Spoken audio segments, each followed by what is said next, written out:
మా పార్టీని స్పష్టంగా చెప్తాము. కొన్ని వేల ఎకరాల భూములు ఇప్పటికే వారి చేతుల్లో ఉన్నాయి. ల్యాండ్ పూలింగ్ కింద రైతులు ఇచ్చారు.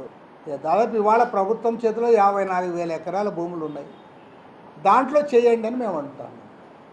లేదు మాకు దురాశ ఉంది, ఇంకా కొన్ని వేల ఎకరాలు కావాలి, 1,500 ఎకరాల్లో బస్టాండ్ కడతాము, ఇంకో 5,000 ఎకరాల్లో ఇదేది విమానాశ్రయం కడతాము, ఇవన్నీ అని మీరు చెప్తే అది గొంతెమ్మ కోరికలు సరైనది కాదని చెప్తా ఉన్నాం.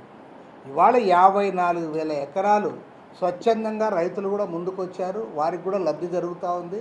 వారు ఇచ్చారు. దాంట్లో మీరు అభివృద్ధి చూపండి. దాదాపు 47,000 కోట్ల రూపాయలు మీరు అప్పు తెచ్చారు దానిపైన, అమరావతి పైన. దాన్ని మంచిగా చేయండి. కాబట్టి చంద్రబాబు నాయుడు గారికి ఏమంటే ఆయనకి కొద్దిగా దురాశ ఎక్కువ ఉంది. నేను ఒకటి మాత్రం చెప్తా, ఈ భూములపై విషయంలో ఎవరైతే దురాశకు పోయి వేల ఎకరాల భూములు నా కింద ఉండాలి, నా కాళ్ళ కింద ఉండాలని ఎవరైతే ముందుకు పోయారో వాళ్ళు ఎవ్వరూ బాగుపడాల. కాబట్టి చంద్రబాబు నాయుడు గారు ఇప్పటికే చాలామంది రైతులు ఇచ్చారు. రైతులకు వారికి రిటర్నబుల్ ప్లాట్స్ ఇవ్వండి. వాళ్ళ అభివృద్ధి కూడా ఉండాలి. ఇక్కడ రాజధాని కూడా అభివృద్ధి కావాలి. ఆ దిశగా ముందుకు సాగాలని మేము కోరుతా ఉన్నాం. ముఖ్యంగా మన రాష్ట్రంలో చంద్రబాబు నాయుడు గారు ఎలక్షన్ల ముందు మాత్రం చాలా బ్రహ్మాండంగా చెప్పాడు, మీకు అందరికి కూడా మీకు ఎంతమంది పిల్లలు ఉంటే అంతమందికి తల్లికి వందనం ఇస్తాం, అందరు కూడా బ్రహ్మాండంగా చేసుకోండి అని చెప్పాడు. మరి ఇవాళ చూస్తే దాదాపు 4,000 కోట్ల రూపాయలు బకాయిలు ఉన్నారు. కాలేజీలు ఏం చెప్తున్నారంటే, విచిత్రం ఏమంటే ఈవెన్ గవర్నమెంట్ కాలేజీల్లో కూడా ఆ బకాయిలు చెల్లిస్తేనే మీకు సర్టిఫికేట్ ఇస్తామని చెప్తా ఉన్నారు.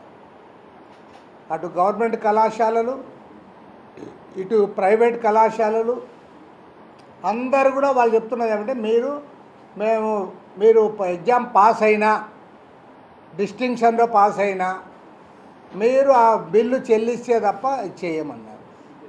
కానీ మీ గవర్నమెంట్ చెప్పింది ఏమి, జగన్మోహన్ రెడ్డి గవర్నమెంట్ తల్లి అకౌంట్లో వేస్తున్నాడు, అట్లా కాదు, మేము డైరెక్ట్గా కాలేజీలకు ఇస్తామని చెప్పాము. మరి ఏ కాలేజీ వాడు మీ మాట వింటారో మీరు చెప్పాలి. 2025 అంత ఒక సంవత్సరం మాత్రం మీరు ఇచ్చారు, నెక్స్ట్ ఇవ్వాల. టోటల్గా 4,000 కోట్ల రూపాయలు విద్యార్థులకు చెల్లించాల్సినది ఫీజు రీఎంబర్స్మెంటు మీరు చెల్లించనందువల్ల టోటల్గా వాళ్ళ భవిష్యత్తు కోల్పోతూ ఉన్నారు. వాళ్ళు పై చదువులకు పోలేకపోతూ ఉన్నారు. అదేవిధంగా ఉద్యోగాల్లోకి పోలేకపోతూ ఉన్నారు. వాళ్ళ కరాఖండిగా చెప్తా ఉన్నారు సర్టిఫికేట్ ఇచ్చేది లేదు అని. కాబట్టి ప్రభుత్వాన్ని డిమాండ్ చేస్తూ ఉన్నాం, విద్యార్థుల భవిష్యత్తు దృష్టిలో ఉంచుకొని వాళ్ళందరికీ కూడా వెంటనే ఆ సర్టిఫికేట్లన్నీ కూడా ఇవ్వాలి. ఆ